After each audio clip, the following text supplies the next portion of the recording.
கர்த்தருடைய பரிசுத்த நாமத்துக்கு மகிமை உண்டாவதாக. த வேக்கப் வித் காட் என்ற டெய்லி டிவோஷன் மூலமாக கர்த்தருடைய வார்த்தையை பகிர்ந்து கொள்வதில் மகிழ்ச்சி அடைகிறேன். இன்றைக்கு நாம் ஞாயிற்றுக்கிழமை கர்த்தரை ஆராதிக்கிறதற்காக ஆயத்தமாகக்கூடிய வசனமாக சங்கீதம் 96வது அதிகாரம் 9வது வசனத்தை தியானிப்போம்.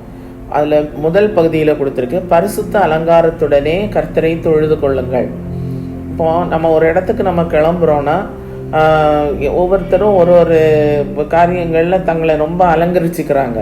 ஆனால் கர்த்தரை ஆராதிக்கிறதற்காக இந்த ஜனத்தை எனக்கென்று ஏற்படுத்தினேன், இவர்கள் என் துதியை சொல்லி வருவார்கள் அப்படின்னு சொல்லி கர்த்தர் நம்மை அவருக்காக தமக்கென்று நம்மை தெரிந்து கொண்ட நாம் கர்த்தரை எப்படி ஆராதிக்க போகணும்னா பரிசுத்த அலங்காரத்துடனே. அப்போ பரிசுத்தம்ன்றது ஒரு அலங்காரம். அது நம்ம அந்த வர்ஷிப் நம்ம ஆண்டவர் தொழுது கொள்வது எப்படின்னா இந்த பியூட்டி ஆஃப் ஹிஸ் ஹோலினஸ்ன்னு கொடுத்துருக்கு.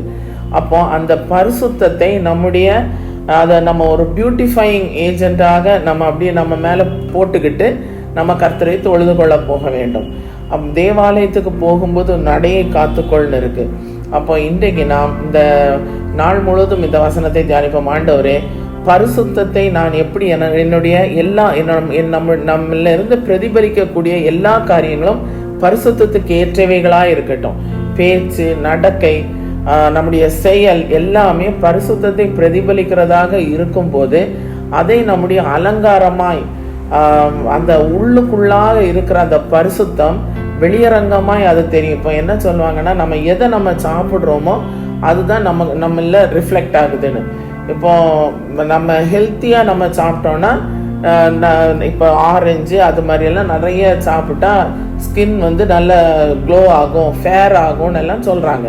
அப்போ இதே போல் நமக்கு உள்ள எடுக்கிறது தான் நமக்கு வெளியில் பிரதிபலிக்கிறது மாதிரி உள்ளான மனுஷன்ல பரிசுத்தத்தில் நம்ம வளர்ந்து வரும்போது நிச்சயமாக வெளிப்பிரகாரமாக அந்த பரிசுத்தம் அலங்காரம் வெளியே தெரியும்.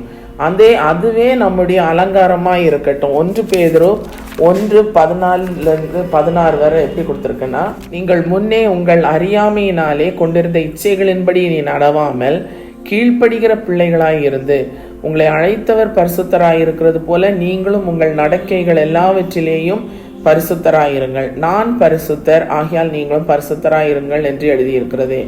இப்போ இந்த வசனத்தில் கொடுத்துருக்கு, நம்ம கர்த்தர் பரிசுத்தராய் இருக்கிறது போல, நம்மை அழைத்தவர் பரிசுத்தராய் இருக்கிறது போல நாமும் நம்முடைய நடக்கைகள் எல்லாவற்றிலும் பரிசுத்தமாய் இருக்கணும்னு.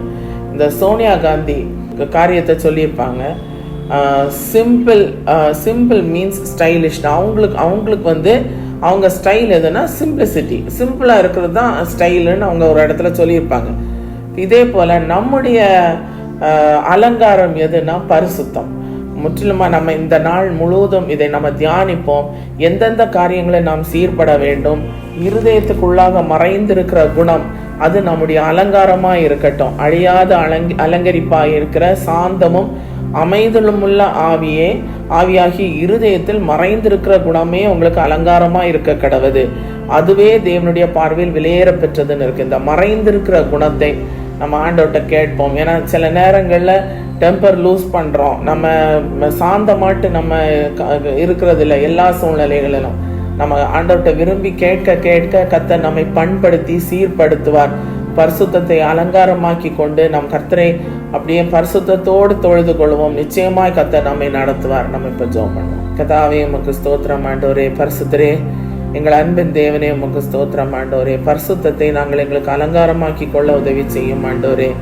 கர்த்தாவே, உலக பிரகாரமாக எத்தனையோ பேர் எதையெல்லாமோ அலங்கரிக்கிறதற்காக தங்களை ஆண்டவரை மேன்மையாய் காட்டும்படி ஒவ்வொன்றாய் செய்யும் போது கர்த்தாவே, தேவ பிள்ளைகளாய் உம்முடைய சொந்த ஜனமாய் இருக்கிற நாங்கள் பரிசுத்தத்தை எங்களுக்கு அலங்காரமாக்கி கொள்ள கர்த்தர் பரிசுத்தராய் இருக்கிறது போல நாங்களும் ஆண்டவரே கண்ணீர் எங்களை பரிசுத்தமாக்கி பரிசுத்த ஜனமாய், சொந்த ஜனமாய், பரிசுத்த ஜாதியாய் கர்த்தர் எங்களை அழைத்திருக்கிறேன். அதை நாங்கள் காத்துக்கொள்ள உதவி செய்யும் ஆண்டவரே. பரிசுத்தத்தின் மேல் பரிசுத்தம் அடைய உதவி செய்யும் ஆண்டவரே. உமக்கு ஸ்தோத்திரம். நீர் விரும்புகிற கர்த்தர் சிநேகிக்கிற பரிசுத்தம் எங்களில் காணப்பட்டு அதுவே எங்களுக்கு அலங்காரமாய் மேன்மையாய் காணப்பட கர்த்தர் உதவி செய்யும். கிருபையாய் நடத்தும். உடைய வருகைக்கென்று எங்களை ஆயத்தமாக்கும். இயேசுவின் மூலம் ஜெபம் கேளும் பிதாவே. ஆமென்.